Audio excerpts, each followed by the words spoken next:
So Philemon 4 says, I thank God for you always when I remember you in prayer. Which, looking at the Greek, is interesting. First of all,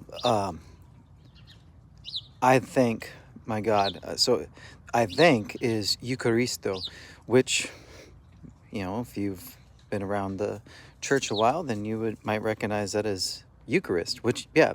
So that's where it's tied into, because Jesus gave thanks. And so he used the word at the Lord's Supper. And so that's why we use that term Eucharist for talking about communion. Now, that has a remembering kind of thanks, a thankfulness out of remembering what was done. And so in this case, Paul is thanking the Lord for the memories. And so it's we try to put these English words in order that makes sense, but when we look at the Greek, it doesn't really match up with what the ESV, that was what I was going with, really says there. And so it's hard to translate things. They don't line up perfectly, and that's okay.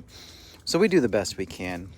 But he is always thanking the Lord in his prayers for Philemon and his church at the house with Apphia. And so it's always not just like, oh, hey, when I happen to remember, I'm thankful for you, but it's all the time. And so they are always on his heart. And if you think about Paul and all the different churches and all the different places he went to and everybody was praying for, you would think that, he doesn't do much else besides that. Well, to be fair, he was in prison. It wasn't a lot that he could do, but it's said that, somebody like Martin Luther would actually spend hours in prayer every morning, and he would go through a big, long regimen of prayers. And yeah, it's easy that we could end up going through a lot.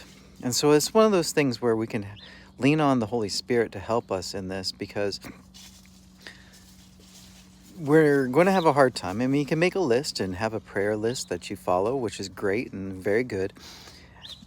But sometimes it's also really helpful just to lean on the Holy Spirit, because we're told that the Holy Spirit knows our prayers, knows the desires of our heart, and so he will intervene for us. And so let him guide you, let him be the one who prays for you sometimes, and allow that to work in you and get your prayers out.